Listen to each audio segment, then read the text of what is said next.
Hi, this is Dr. Richardson, and I'm going to show you a little bit about how to use Soundtrap to do your assignments for March 24th through March 27th, and also probably after we come back from spring break.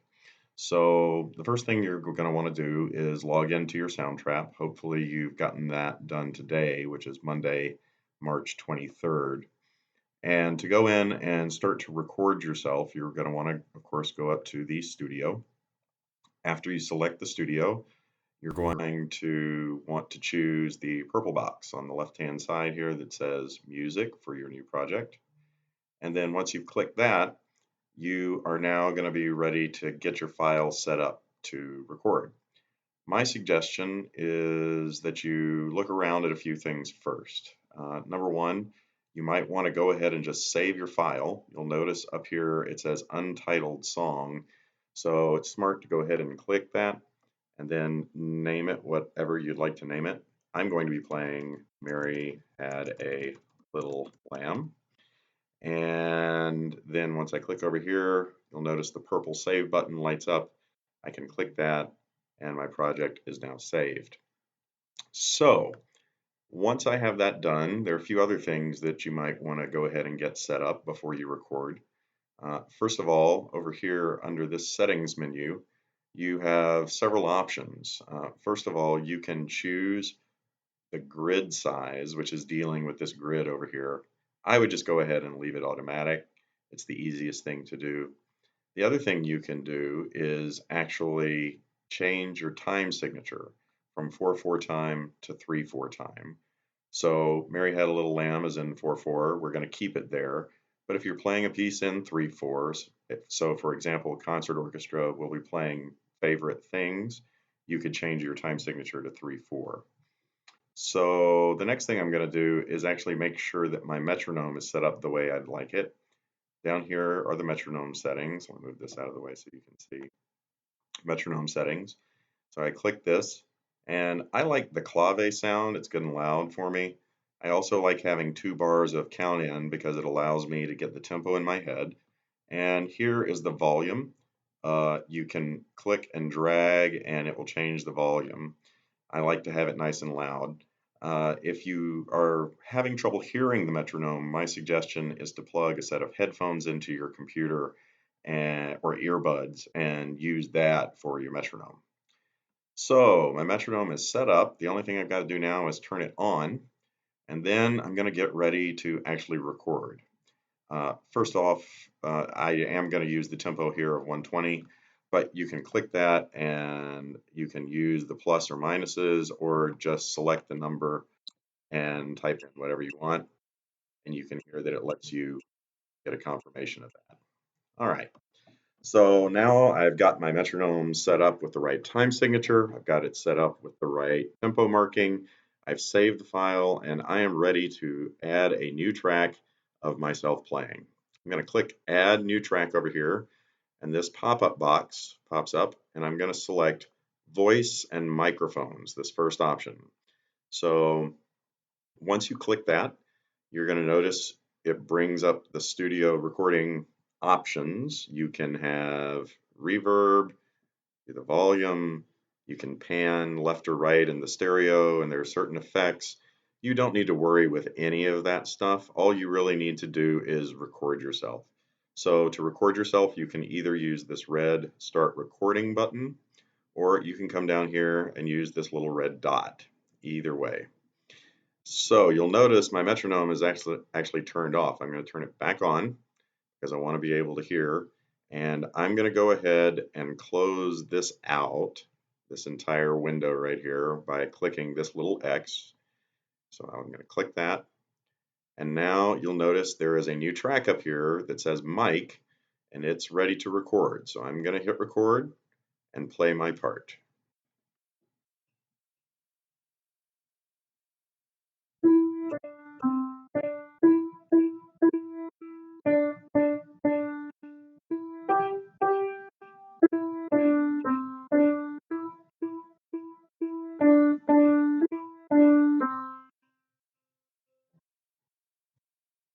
Once you're done, you can hit the stop button And you'll notice that the cursor is still here at the end of the file that I just recorded. You can see the sound waves here.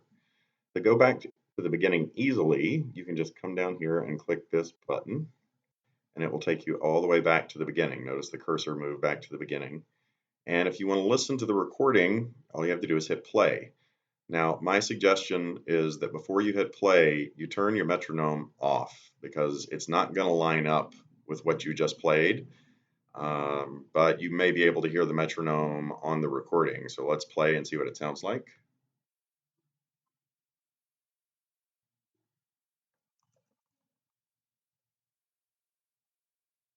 So you can hear that it recorded me. And that's all we really need to know just to make sure that it's good.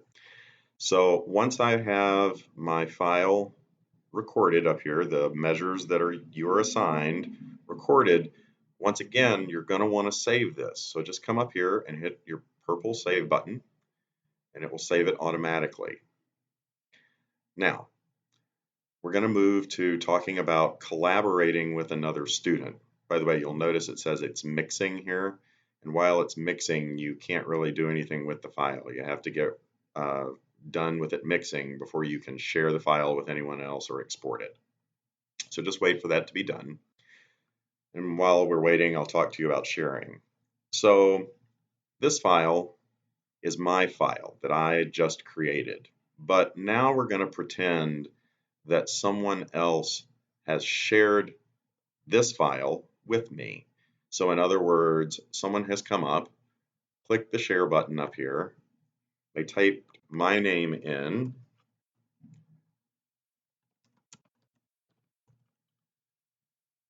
oh, nope, didn't come in. How about just my last name? Oh, I can't share it with myself. Well, what if I decide to share it with somebody else, just as an example? Yep, there we go. And you'll notice I pulled up several people with Daniel in their name, Daniel Lee, Daniel Ing, Hannah Daniel.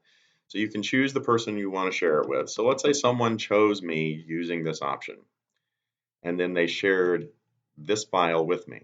Well, when I open it up, I'm going to see this, and I'm going to want to add my track.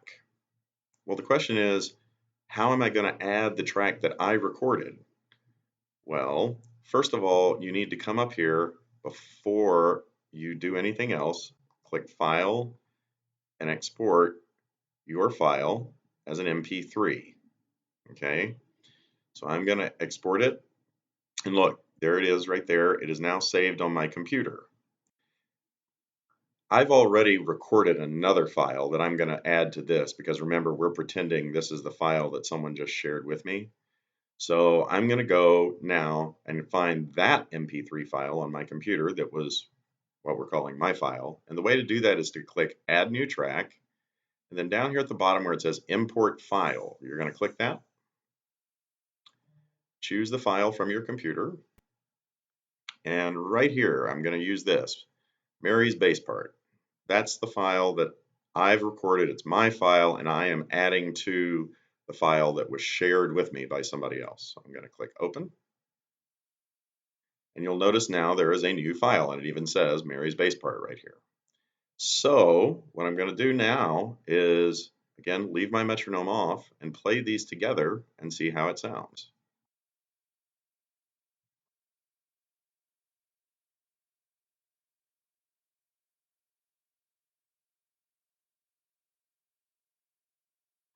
It's pretty good. They line up.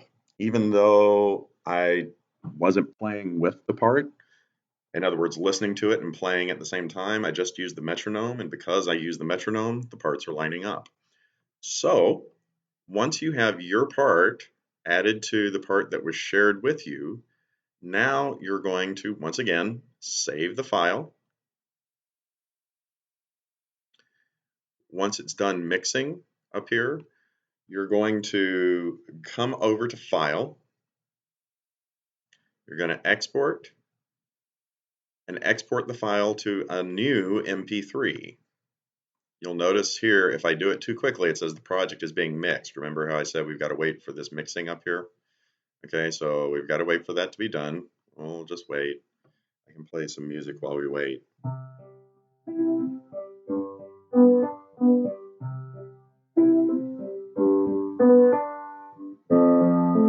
It's done. Good. So now what we're going to do again, let's go to File, Export, and export it to a new file that we had that has both of the parts. So now what I'm going to do is open this file to make sure that it sounds okay. It should play with whatever audio player you have on your computer. This is Groove for Windows 10, and it's a little slow sometimes.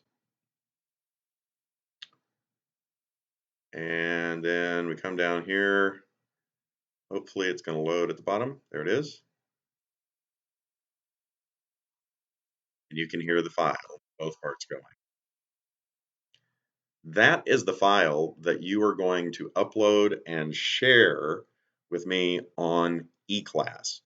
There will be drop boxes for you to go and add that file. When you add that file to the Dropbox, you are supposed to put the person who you collaborated with, or people, because remember, you can collaborate with more than just one. So the person or people, I want you to put their names in the comments section when you upload that file to eClass. Hopefully this gives you some good ideas on how to do things. Oh, I meant to do one more thing, tell you one more thing. If you're having trouble getting things to work out and you and the person you're working with are online at the same time, you can actually invite that person to collaborate. So again, let's say I was working with Daniel. I pull up that, and then you can invite them, and their name will pop up over here in this little chat window, and you can actually call them for a video call, or you can chat back and forth in the window and talk about things in real time, which is really pretty cool. So yeah, don't forget that that option is there for you. Anyway, I hope that this helps you a little bit with your assignments. And remember, if you do need help, I am here. All you have to do is send me an email. If we need to get on here and use this chat feature, we can do that. If we need to go have a Google chat or whatever, we can do that. I want to make sure that everybody is having fun with this and putting the music together. So hopefully, when we come back together as an orchestra, we can actually play it through without having to do a whole lot of rehearsal. Take care. Stay safe.